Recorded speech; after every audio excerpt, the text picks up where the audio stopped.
Is this a dream? No, it's not a dream. I'm an angel. Why would God send me an angel? Because God knows that everyone needs a little coaching now and then. I'm loving angels. I saw an angel. Oh, angels say, follow me. You sent me an angel. The smile on her face. Be in it together, but don't hold me, angel. Been touched by an angel, girl. Hi, and welcome to the Super Angel Podcast, the go-to podcast for angels backing the next generation of European unicorn founders. If you love our show, do drop us a review, share it with your friends, and join our community at EU.VC. Today, we're happy to welcome you to Eduardo, a Spanish tech entrepreneur and angel investor. He founded KelDoc, one of the top online booking platforms for hospitals in France, and sold it to NEHS Insurance Group. Eduardo is the managing director of Secret Fund, an undercover entrepreneur fund based in Paris. If you're an angel listening in and wanting to get closer to the European angel scene, do not hesitate to reach out to us. We'd love to connect and see how we can play together. And now, some words from our beloved sponsor. Vauban from Carter is the easiest way to launch and run your syndicate. Our end-to-end platform automates your back office so you can focus on the things that matter, supporting the next generation of entrepreneurs and building your network. Angel investors are the fuel to innovation, and we've created the Atom SPV to allow for more deals, more ownership, and less fees.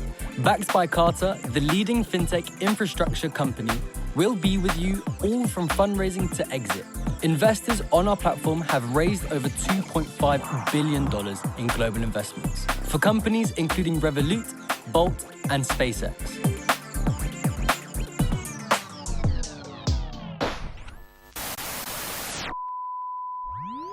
Welcome to the Super Angel, Eduardo. We are so happy to have you with us.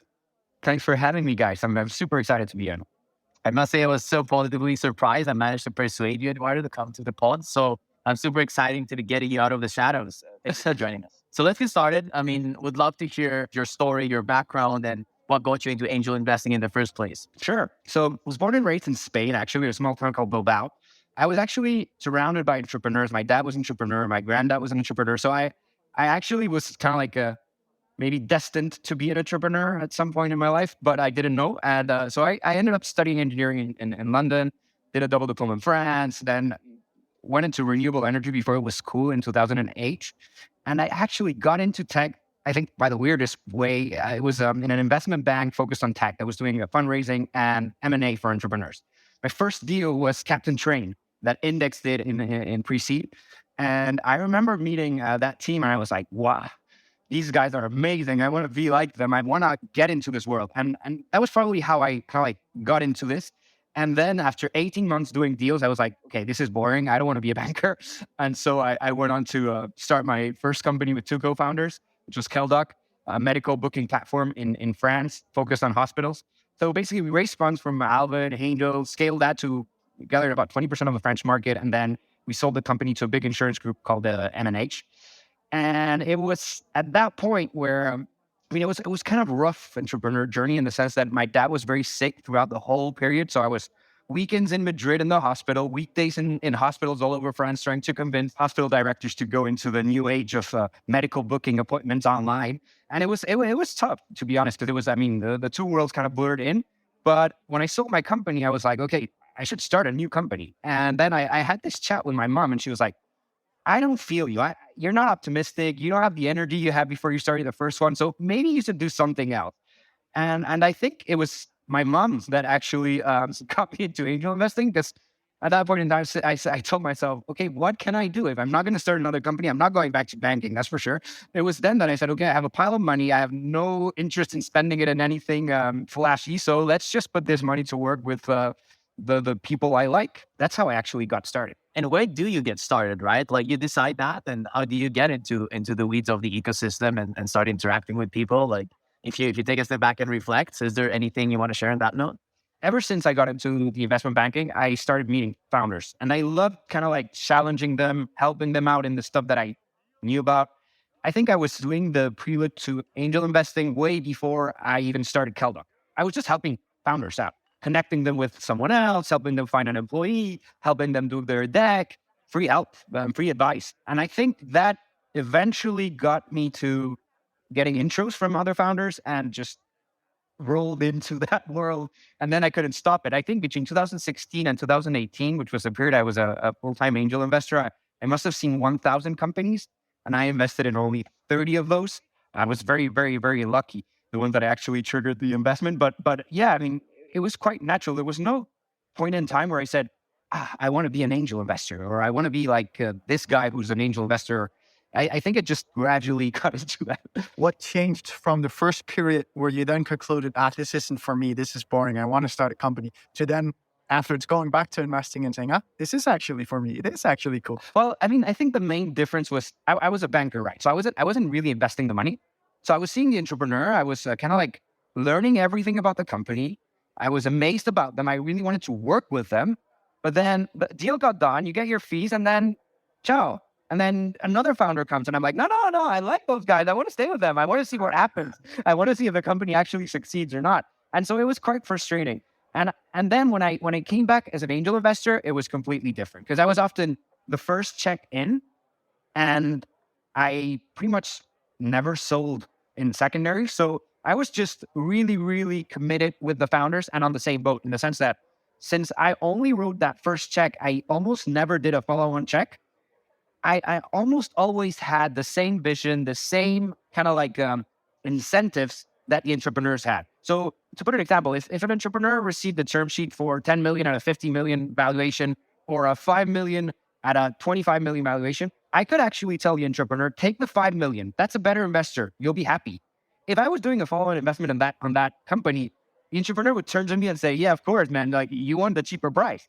And I think that was a bit of my mantra from the beginning. I wanted to be in the trenches with them, helping them out and kind of like being as objective as possible. I mean, there's obviously some other episodes down the line where you can have a conflict of interest, but I think 99% of the road, except maybe M&A, you can actually be super aligned with the entrepreneur. And that's what I love doing.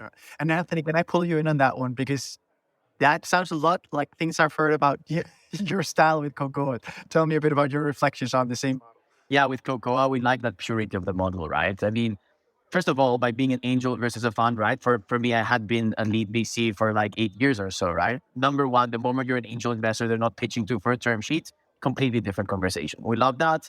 You're aligned with them, you're by their side, right? That the relationship of trust you can build is exactly what we're playing for with Cocoa as well. And we believe that kind of gives you access to the very long term and actually gets you very, very close to the founders themselves. And that's so rewarding, that connection you build. It is, right? And if you think about it, we do all the hard job for getting the smallest check, but it is actually, someone told me once that, the most of pre-seed and seed investors actually do it for the passion of being by the side of the founders by design, because it's the most unscalable thing, right? If I just wanted to make loads of money, I could sit back and do Series C and do large checks. And so, yeah, we've gone to that extreme with Cocoa. And I think to add to that, we see that positioning of alignment is very valuable, and it only comes uniquely by that structural incentives alignment. And so we do like that purity of the model that Eduardo mentioned. So we also don't do by design from that fund like follow-ons, right? Or by design baked into our model.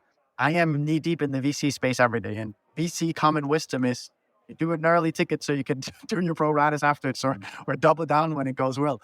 I hate that wisdom, to be honest. There's not that much of de-risking happening in most startups from pre-seed to seed. And for that reason, you might as well, take your bet early and then put all the money as early as you can where you get the highest stake as well. I'm curious to hear your take on that, because the common wisdom really is the opposite, right? Of course. But I mean, I think it's a trap. I mean, in the sense that there's always an ingredient missing in that wisdom, which is reputation. Your reputation is probably the most important thing as an angel investor, as a VC. Because if you do ruin it, or if you start having a bad reputation, I mean, there's so many side effects that come. You start receiving less deal flow. When you actually get the deal flow, it's harder to get in cap tables.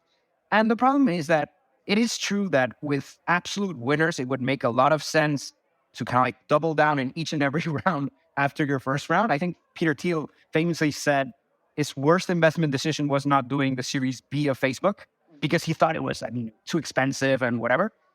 And that's probably true. I mean, if you kind of like isolate the best company in the portfolio and then say, yeah, I should have doubled down on that one in Series A, Series A, Series B, and maybe Series C and even D. I mean, if you're talking about Google, you probably wanted even to like participate in the IPO or even Amazon. But at the end of the day, you need to ask yourself, why are you doing this? And also, even if you're looking at it from a like 100% economic equation, if you're a fund and you do follow on, most of the founders you've backed expect you to do a follow on in the next round, whether you've been high performing or not. So it would make a lot of sense to say, okay, I'm only following on the Facebook or on the like that super deal. But the reality is that most funds end up following on maybe 50, 70, 80% of their portfolio. And then all that cash gets diluted into companies that are not that exceptional anymore. So I kind of like two approaches. I like either not doing following at all or doing it all the time and kind of like being out there and saying, we're going to support you. We're at least going to put pro rata, or we're going to put double our pro rata in each and every round. I think first round does that. 0.9 does that quite a bit too. There's a few funds that are there and they kind of like made their reputation from it. We'll back you. Even if you're not the number one horse, we'll back you. And I find that that's amazing too, but it's a different model. Again, this is common wisdom, right? You don't then lead the next round. You don't go in and set the terms of that. You follow on someone else's terms because you don't want to, be then bumping up your own portfolio. Or, I'm always like, yeah, so that's what I'm afraid of as your LP. But at the same time, I really want you to leverage your position. If you want to put more money in, then do it before anyone else are ready to, and do it on terms that only you can get because the founders love you for what you've done and what they want to do with you in the future. I think that there's a whole flawed view on common wisdom there. I think Eduardo's touched on all of the relevant points. Like in the end, you're playing for the model at the position you want to be. So remember that it's a long-term game. So whether you do pro rata or not, it says something about your positioning, the access you want to have, but also it comes with both swords, right? If everyone could perfectly pick their winners and only invest in their winners, of course, that would make for better economics. That's not most of the times the case. In a bull market, you didn't even know, and the valuation was 10 times higher and 3 months later, and you had to do so. You then get the reputation, so you need to do pro rata for your reputation. So you sometimes have to put bad money after bad money. So there's many sides to it. At the end of the day, there's many different ways of doing venture. As long as you have a model you're optimizing for and systematic around that, I think that's what matters more. And what do you enjoy also? Like at the end of the day, there's people that actually enjoy being that hand that helps the founder in their next round, etc. I think Anthony and I, we help the founders a different way. We kind of like help them build the deck, the narrative, help them with the intros, help them kind of like understand VCs, because it's very different when you've got a pre-seed only with angels or with angels and micro VCs, and then you go on to kind of like the big leagues with seed and Series A funds. And how do they think? That how does a partnership work? How do you get across the line to get a term sheet at the end? How do you negotiate? How do you choose your VC? All those questions, I think you're much, much, much more relevant to kind of like answer them and walk the founder with them if you're not participating in the next one. And that's what I enjoy doing. I think Anthony does too, and Carmen also. You also need to be authentic and kind of like choose your battle, choose where you're good at and where you can help the founder, I think. Any few or one you want to share with the audience that a particularly memorable deal that you've done over the time? Okay, I'll tell this one. I'm purposely gonna kind of leave the name because it was, I think it was the funniest deal I committed to. I remember this was back in 2016.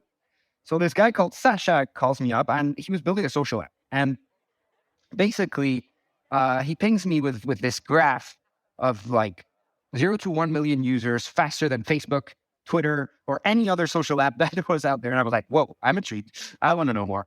And so Sasha tells me, come to the office, let's grab a coffee. And so I walked to his office. The office was, to be honest, really not that glamorous. It was really a very kind of like a dark building. There was almost no light. It looked like a cave, basically. So I get into the cave and I see Sasha, Genesis, and two other three co-founders. And we basically get talking and I'm like, okay, guys, let's get to the real stuff. How did you get to 1 million users? And then Sasha looks at me and in a very kind of like detective way, like almost like if I was the police. And he says, come upstairs. And so we start going upstairs to this shitty mezzanine they have up top. And then I see like about 50 smartphones connected to a computer. And I see the smartphones flashing all over the way. And I'm like, what is this? And he's like, yeah, you see that computer? Basically, it's orchestrating all the smartphones and it's pinging people on all other social apps, so basically the competitors of these players, and telling them how cool our app is and bringing them to our app. I was like completely blown away. So I said like, dude, I'm committing. I don't care how much revenue you're doing. I don't care how much you're raising or the valuation. I'm in. And yeah, that's probably the deal where I was like the most taken off, and where kind of like I didn't need to learn more. I just like loved the team. I said, if they manage to do that on their own, what else can they do if they have some money on the bank account? Tell me, I mean, interacting with people like that, backing people like that, going through their ride, what would you say has given you both personally, but also professionally? I think my biggest takeaway was personal. It's kind of like making friends. Not that I needed friends, but really connecting with people very deeply, because with people like Sasha, I was there for the good times, but I was also there for the very, very, very bad times. And I think that's when you really make the bonds, and when you really kind of like connect with those founders. And that's why they recommend you to other founders. And that's why you get a reputation. But getting to meet those people and getting to kind of like confront my ideas, be challenged by them, I think I've gained so much. So I have to say the people, the founders, that's the number one personal takeaway I get from angel investing. And the second, so from a professional perspective, I think I gained a lot of perspective. When I was a founder, it was the grind. It was like, okay, we need to sell, and I never had this kind of like 10,000 feet view where you go above and you see how other founders function. You see how they think. You see how they challenge you. And so I remember at the very beginning of angel investing, I was like kind of like trying to transpose my learnings from my startup onto every single startup. And very quickly, I realized I was stupid, that I had so much to learn from them, and I had so much perspective to gain. And I think today, probably 90% of the lessons I give to founders, I learned from other founders. The 10% delta is the lessons I kind of like, the stuff I failed at, where I can definitely tell founders, don't do that. I did it. It was a mistake. I love both those points. And I think it's incredibly important to note exactly the last part that you said about not, taking your own views too much into angel investing and forcing it on founders, because that is the path to hell for most investors. There's an analogy with that I love. It's like, you're not a football coach, you're a boxing coach. What's the difference? A football coach he's going to select the players. So he has a lot of power. He's going to be the one saying, okay, the striker's going to be him, and then the goalie's going to be that. A boxing coach, he can train you. He can be there between the rounds saying, look, man, hit him with a jab on the left side, or be careful, he's hitting you in the head and you're not covering yourself. But once the bell rings, the founder goes back to the ring. And so you can only advise them, you can only prepare them, but the moment you start getting into that ring with them, it's a recipe for failure, if you ask me. Oh no, not about the thesis. First question here is really, could you just give us a grand view on your investment strategy and thesis? How many investments have you done? How many investments are you looking to do? Where are you focusing, both geo and vertical, and so on? To be honest, when I started, I didn't have a grand thesis or anything like that. I would say to date, I've done 120 investments. I'm kind of a generalist, because when I say generalist, I have to specify within the software and hardware realm. So my strategy is really quite simple. It's based on 3 parameters. First of all, do I understand what the founders are building? And do I like the world they're imagining? That kind of like factors out any biology, chemistry play, just because I had known nothing about that. I studied electronic and electrical engineering, studied computer science, but outside of those realms, I know nothing. And I've actually passed on really, really nice companies just because I couldn't understand if this was really something amazing or not. So that's number one. Like, do I understand? And also, do I think it's good for society? So I didn't back companies that were doing supplements for vitamins and stuff where I thought maybe this will help some people, but it can also go wrong, and it can also harm a lot of people if it's not done properly. So I've tended to kind of like stay away from businesses where I was afraid it could degenerate. Number 2 is basically, how much upside is there in this? Like, how big can this be? And this is a question some of the great investors ask themselves, but a lot of people forget. They always think about the downside. They always think of like, this can fail, and there's this risk, and there's too many risks, and this is going to fail. But the fact of the matter is that, like, if there's really no risk, there's probably not that much of an upside to go and get. So I really like thinking about upside. it helps me a lot thinking, what if everything went right? What if they really managed to do something amazing and capture 20, 30% of that market? And that helps a lot because, I mean, at the end of the day, your downside is always going to be the same. It's your investment. Your upside is very different. Each deal is and it's very hard to calculate, especially in pre-seed, because sometimes a founder pivots, sometimes they add layers of a product that you couldn't even imagine that they could be there. But I think it helps to just kind of look at the category as a whole and kind of like be imaginative. Okay, what if that goes right? What else could be added? And then this kind of like build an upside thesis on that specific company. How do you think about market sizing and also taking kind of market timing risk? I also think that, as VCs, we've just about upside potential. A lot of angels do and should, some don't as much. A lot of it is about scalability and what it could become if all stars align. Some of it is about looking at today and where it could go. And some of it has to do with the time dimension as well. I don't know if you have any specific views on that. I know a lot of investors have different ones. So, I mean, to be honest, I do not think of it too much from, I know it sounds, when I say upside potential, everybody thinks, yeah, that's what you need to do. It's a return, blah, blah, blah. I don't really think that way, which goes with my third factor that I look at, which is, will I enjoy working with this human being for the next 10 to 15 years? Which is, today it's become pretty much the number one criteria because I have 120 investments. And so each and every one kind of like dilutes my time. So I really want to make sure that I'm building a cool relationship with someone I like. And so when I think about upside, it's more of like, how impactful will this idea be? And how many people can I touch, or how many people can this founder touch and me indirectly help him touch? I don't think, for example, can't remember what VC backed Google, but I don't think they could possibly imagine what Google is today, or even Amazon. It's an even better example. Who could even imagine AWS when it IPO'd? It's impossible. But there was something about the vision of the founders that was huge. I mean, they had this indexing all the data in the world in their DNA. That's huge. I mean, is there a limit to that? It's very, very, I like it when it's hard to imagine a limit, where you're not thinking about how big it is, but you're kind of like blown away by, wow, that's huge. I don't know how big it is, but that seems like a humongous idea. And when I'm blown away like that, I just go for it. So I don't spend that much time saying, okay, bottom up, top-down calculations, because once you get there, you're making a lot of assumptions that are quite frankly, very hard to make. Airbnb, another example, like what percentage of the population are going to want to go sleep at someone's place? I don't know. Who could know that back in the day? It's very, very hard. But what you could be blown away by the fact that, wow, every single house in the world could host someone, and every single person in the world could be hosted by someone. The idea is wild. The kind of like, when you think of the upside, it's wild. And those are the ideas that kind of like go inside you, and you're like, you can't stop it. And you have to commit and you have to go for it. I think people look at it many times in isolation and they lose the human part to it, right? In the end of the day, like, is this founder obsessed to go after that? Do they have what it takes? And so can they dream big? Of course, if you have too many headwinds to it, it will be a challenge. But like, I'd rather always back someone like that will find the challenge and they will come at it in the best way possible. And if not, we'll go again at it in a second venture than otherwise, right? But what we was going to touch on, you said on the number of investments you've made and, now being even more conscious of investing in companies that actually, you really enjoy spending time with the founders. Like, how do you think about portfolio support and managing those volumes of investments and supporting those founders?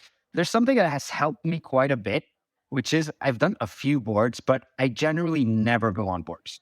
And the reason why is that if you're doing a board, in early stage, often you have boards every month or every 2 months, or maybe even every 3 months. But still, I mean, if you count the number of investments I had and say you have 4 boards a year, I mean, you pretty much have no time whatsoever. And so my superpower has been WhatsApp. And WhatsApp, I mean, it's not to make publicity or advertising about WhatsApp, but it's more about like the asynchronous nature of WhatsApp, where you can chat or you can voice note someone or you can send a file to someone, and then whenever they have time, they can get back to you. And it's at the same time, it's super fast in terms of like, you get an answer quite fast, probably faster to ring up someone, but still they need to be available. Maybe they don't have the time to think about the subject. So I think WhatsApp has been my main way I managed to cater to such huge volume, and also knowing where you can help. I think I focus most of my help in 2 areas. One is excellence in hiring, and number 2 is excellence in funding. in kind of like fundraising. So excellence in hiring, it comes from my past. I think at KelDoc, at the very beginning, we made a lot of mistakes hiring, and that cost us a lot of money. One of the first things I do when I invest is I do a kickoff with the founder, and I kind of like expose to them a method for hiring, a method for A++ hiring. So how do you source candidates? How do you interview them? How do you kind of like, once you've started to like a candidate, how do you vet them with other CTOs, VP sales, VP marketing that are very knowledgeable? How do you close those candidates and seduce them? I spend a lot of my time seducing candidates, like candidates that have 4, 5, 6 offers on the table. I go on a call, which is an interview, but it's really not an interview. It's just a call to kind of like sell them the company and make sure they understand what a huge opportunity they have if they actually join that company. And so as long as you know what you're good at, where you're going to help those founders, and that you have a scalable medium to deliver that, I think it's doable, and then you can scale even beyond the 120 investments.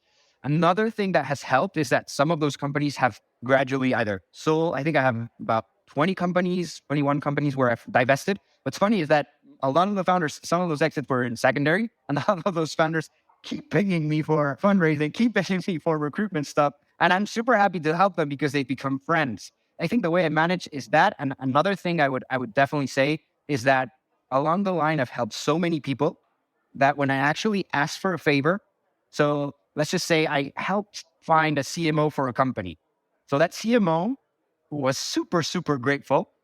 When I asked that super CMO that ended up being one of the iconic CMOs in France or whatever, to spend an hour with this up-and-coming CMO who wants to understand channels, who wants to understand how they structure their department, what team they've hired, who wants to understand the nitty-gritty of how they work, they say yes. And so it's not Eduardo doing all the work, it's Eduardo's network of people that he's helped before that are doing all the work. And it feels so good. I mean, because at the end of the day, it's kind of like a community we've built, and I love that. How about geo rent then? Because 120 investments, it sounds like, you're then doing asynchronous, writing with them as much as possible. So are you also then ready to do global investments all over Europe, all over the place, or are you more focused on France? I think my deal flow comes from my network. And since I started in France, I would say 85% of my deals have a French angle. By a French angle, I mean either French companies, often with foreign founders like Moroccans or Tunisians or people from everywhere that have come to study and or work in France. And then the rest is kind of like serendipity. My friend X, with which I went to college at Stanford, is starting this, or my friend Y, or other angels that have seen that I kind of like, I really sweat it when I'm an angel, and I really help the founders that invite me to rounds. I've invested in France, UK, US, Spanish.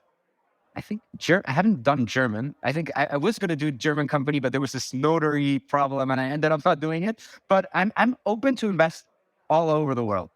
But the thing is that it is much easier for me to vet a founder, to source that deal flow. There's so many things that come from having built that network. And that network was in France, although I'm Spanish. I was born and raised in Spain. So people are like, why are you investing in France? You're Spanish. You speak English. Why didn't you go to London? So people think it's a very weird, I'm a very weird person. But at the end of the day, it's just that that's where I got into this. And from that network, the opportunities came. Of course, I'm open. But the reality is that, yeah, today I would say maybe 70% of my deal flow has a French angle. And 30% is kind of like either mostly US, Europe, and a little bit of Israel. But I haven't really touched Asia or Eastern Europe. It's mostly UK, France, Germany, Nordics.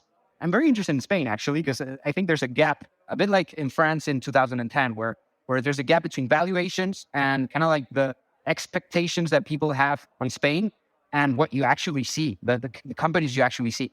But yeah, again, I was born and raised in Spain, went to an American school since the age of 3, learned French since the age of 8, German since the age of 14. So I was really kind of like raised in a way to be an international person and to have no boundaries, no limitations on the people I would connect with.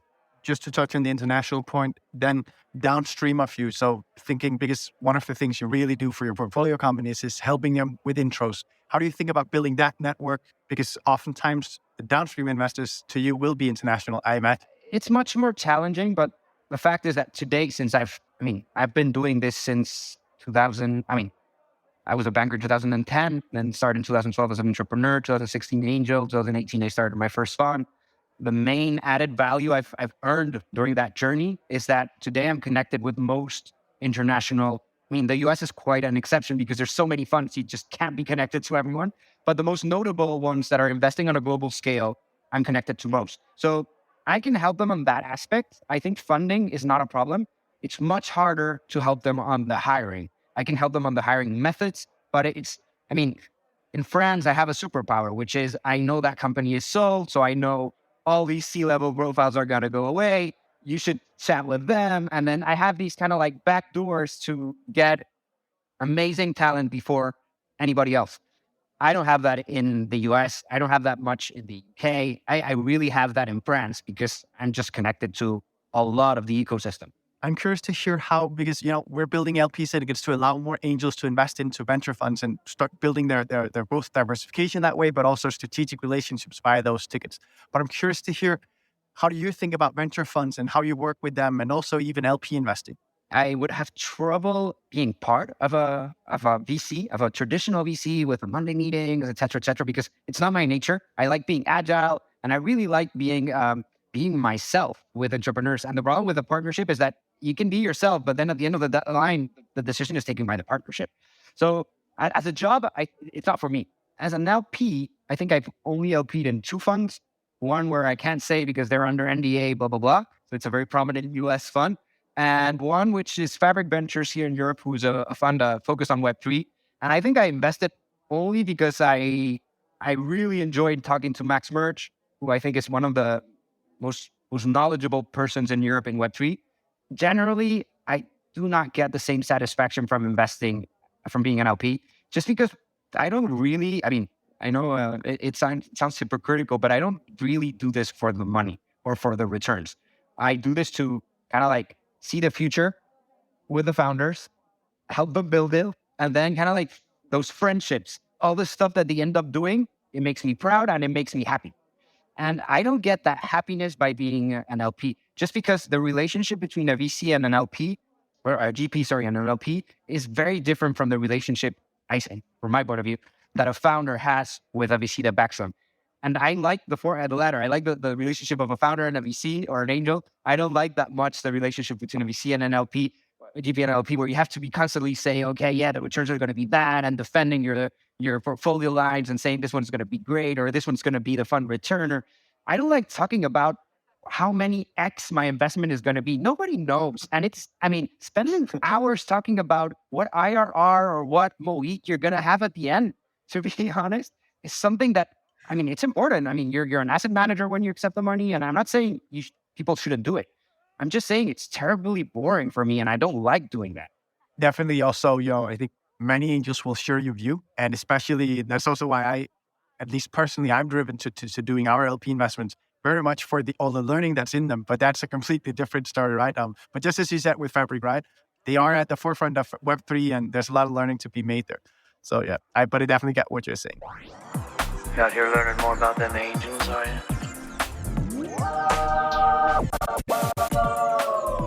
So I know we might have touched upon a few already, but from all those amazing rides and stories and journeys, having invested in all those amazing founders and looking back, if you had to share 3 core learnings with the audience, what would those be? One of these core learnings I knew before I started angel investing, just because I had been in the ecosystem, which is basically diversify. I know a few people that have done some concentrated bets and that have really made very, very successful angel careers. But on average, I think it pays quite a bit to diversify, specifically if you're angel investing early, just because it's so hard to predict. And also because, let's just say if you have a million to invest, if you have 30 tickets instead of 5, in terms of probability, there's so many more chances of not losing your money and not being gutted and disgusted by the asset class. So, if you think you're passionate about it, yeah, definitely diversify. You'll meet a lot of cool people. and you probably have a better chance of not losing your money. For a long time, we've been saying, angel investing is amazing asset class. You're going to make so much money, but people forget that you can actually lose your money. Even if you make money, sometimes it takes a long time before you actually make it. The second lesson is about ticket size. That I didn't know when I started angel investing. So I think what's funny is that my 2016 to 2018 angel portfolio, the biggest ticket I wrote was my only write-off. The smallest ticket I wrote is my highest performing company. So unless it's the only way to get into a company you're super, super excited on, like, for example, if there's no allocation, let's just say you want to put 30K in 30 companies, but this company only lets you in if you put a 20K ticket, that's okay, because otherwise you wouldn't have gone in. But if not, don't try and kind of like game the ticket size based on the excitement that you have when you're going in, because number one thing I've learned in angel investing is that when you invest, you know nothing. You think you know a lot of stuff, but you know nothing. And it pays off to be very consistent and always put the same ticket, so that when that one really goes up and starts growing, you have a good return from that. And I would say the last one is put your reputation before greed. This is something I would say 95% of angels don't do. When does this kind of like spark up? Let's just say a founder gets an M&A opportunity and the upfront valuation at which he exits, it's not that amazing, but he gets this humongous sweet deal in earnout. Most angels and most DCs and most people will jump to the ceiling, scream, say that you're not a good person, say that you're such a greedy bastard, and I don't know why I backed you, and blah, blah, blah. And what I've learned from doing this, from feeling that sometimes, because sometimes you actually feel that way, is that it's much, much, much better. My grandfather used to say, la última peseta que la gane otro, which means the last euro, give it to someone else. And what happens is that if you learn to kind of like just pass and say nothing and say, okay, if that's the way you see things, I'm okay, I'm gonna sign, there's no problem. I think at the end, you might be a little bit deceived by the founder because you helped them out during the journey and because you don't think it's really fair at the end that he gets such a sweet deal compared to the investors that were backing them. But at the end, it's his choice. It rarely leads to a better deal for you, and it generally leads to a bad reputation, which kind of like has so many consequences down the line, as I was saying earlier. So I would say it's much better to kind of like say, okay, I don't think that's the right thing to do. I didn't do that when I was an entrepreneur, but if you want to do that, I'll go with you, I'll support you, and I'll sign and I'll do whatever. It's something a lot of VCs and a lot of angels forget to do, and sometimes that can ruin your career. I've seen that quite a few times. Well, just one follow-up, conscious of time, and then we go to quick fire rounds. So, I mean, the question is diversification, right? What is enough diversification? Thinking about that kind of systematic check size, portfolio construction for you. What's too concentrated? What's too volumes-based? It would be great to understand how you think about that. So first thing, I'm no expert, and I don't think anybody is. I remember, I don't know if you guys remember Dave McClure from 500 Startups. At the time, he was like a huge advocate of a huge portfolio size. My first period as an angel, I did 30 investments, and I think I invested about €1 million, more or less. In my second period, which was within Secret Fund, we did 66 investments out of a 20 million fund. But I think, I mean, to answer that question, you need to unpack another question, which is very important, which is, what strategy do you want to have? Do you want to lead? Do you want to follow? Or do you want to collaborate in those rounds or not? And this hits in with one of the things I'm most obsessed at as an investor, which is hit rate. Out of the deals I want to get in, and how many do I actually get in? I don't think most people in this industry calculate that rate. I do. I'm at about 95%. And it's not because I'm exceptional or because my reputation is the best, because there's so many amazing people that can invest that, I mean, I'm definitely not in the top of those people, but it's often to do with my ticket size. If you have a reasonable ticket size that, I mean, and this is very dependent on the stage you're investing. For example, the strategy of Secret was 250K checks, which virtually meant we had no competition. There was no deal where we couldn't get in. If it was angels doing the deal, we could get in. If it was a micro VC plus angels, we could get in. If it was a seed VC that was doing the deal, we could get in the angel pocket. And so it helped us have a huge hit rate. And then at the same time, you have to choose your investment ticket correctly. choose your fund size correctly, because both are linked. Because, I mean, it gets to a point where if you have 100 investments or 150 investments, it's very, very, very hard to do. Just because just the deal execution, managing kind of like the corporate life of each company, and then finding time to help them, it's super hard. So I think you need to balance all those aspects. You need to balance, what's your fund size? Is your ticket size gonna give you a good hit rate? Are you gonna be able to give the level of support that you want to your founders that will yield the reputation that will bring the deal flow of tomorrow? You need to balance all those 4 criteria and make them work. And it's going to be different in each stage, and it's going to be different for each person's strategy and how they want to help companies. But you need to find that right mechanic within your framework. Couldn't agree more, by the way. And I think fund size dictates your strategy. We actually did exactly the same in that, like, reverse engineering. What do we think is a no friction check that optimizes for access? That's where we started optimizing from and took it from there. So lots of great points there. One last that I'd say, a lot of investors I've seen in the past, I think, and have sometimes missed or is very difficult to track, is for the VCs that don't want to do rinse repeat and start becoming larger and larger and raising larger and larger funds. They, suddenly have to do larger and larger checks, and at some point maybe even lead. I think the very difficult equation, or let's say optimization, to think about is, can you start getting, maintaining your win rates while maintaining the quality of deal flow that you have while increasing your check size, right? Because a lot of them end up kind of missing on that part, right? So next up is the quickfire.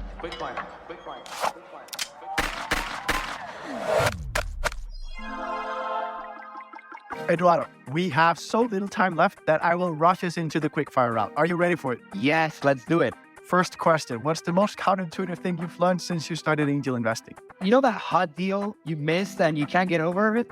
I'm happy missing hot deals because it actually means you saw those deals.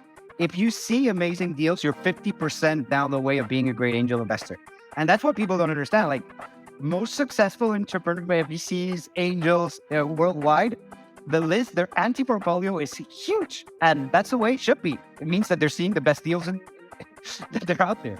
Second question, what would be your top tips to angels wanting to do more international investments? First of all, go and meet entrepreneurs and angels in that geo. Anthony's very, very good at that, and Carmen too. But specifically in Europe, because there's a few countries like France, Spain, Italy, where the level of English of founders is quite poor. Just because, they didn't have the English in their education. They watched movies dubbed in their own language. And so they didn't have the exposure to English. What I found is a lot of angels and VCs pass on French deals, for example, just because the founder is 10x less charming, impacting in English than there are in French. So if you actually heard that founder in French, you would probably back him. If you hear him pitch in English, it's really not the same. Even if you look at the VC level, most of the VCs that are doing Series A that have been really, really successful in France have a French partner. I couldn't agree more. And it's such an interesting dynamic in Europe, right? This fact that we do have language barriers. And we say with the EUVC that when we do our European VC podcast, we're 100% dedicated to covering Europe. And for that reason, we cannot stop, wanting to interview someone because their English isn't, perfectly stellar, and their story might then be a bit more boring because they're not putting in all the great stories that they actually have. But the fact of the matter is that guy's the star in the ecosystem. So we have to bring the voice of that GP out to everyone. And I think that that's such an important mission. And same thing when you want to invest, right? You need to be able to go past your inclination to say, oh, wait, this guy doesn't speak fluent. Nah, exactly. Smart. Exactly. Final question. What advice would you give to your own 10-year younger self if you only had 30 seconds? Well, I would say keep grinding, but find time to disconnect from being an entrepreneur, because I think I went too much into the grind when I was an entrepreneur. Buy a lot of Bitcoin and hold it until November 2021 and move somewhere where it's sunny and where people are happy as soon as you can. I love that. Where are you now? I'm in Madrid now, and I think I should have moved earlier. We haven't had a cloud since January 1st. It's sunny every day, and it just makes me happy. And being happy on a daily basis is amazing. As I said before, super, super appreciative you made it on the pod, Eduardo. It was such amazing fun. Thank you so much for coming. Thank you for joining us. It's been great, guys. Seriously, I think what you're doing is amazing for the European tech ecosystem. And if I can help in any way, feel free, and keep encouraging people to kind of like connect and to bring down those barriers we were talking about in Europe. to make this content super successful in the startup scene. Thank you for listening to this week's episode of the Super Angel Podcast, the go-to podcast for angels backing the next generation of European unicorn founders. If you love our show, do drop us a review, share it with your friends, and join our Angel LP syndicate at EU.VC. And if you're an angel listening in and wanting to get closer to the European angel scene, please do not hesitate to reach out to us. We'd love to connect and see how we can play together. And now, some words from our beloved sponsor. Vauban from Carter is the easiest way to launch and run your syndicate. Our end-to-end platform automates your back office so you can focus on the things that matter, supporting the next generation of entrepreneurs and building your network. Angel investors are the fuel to innovation, and we've created the Atom SPV to allow for more deals, more ownership, and less fees. Backed by Carter, the leading fintech infrastructure company, we'll be with you all from fundraising to exit. Investors on our platform have raised over $2.5 billion in global investments for companies including Revolut, Bolt, and SpaceX. You've been touched by an angel, girl.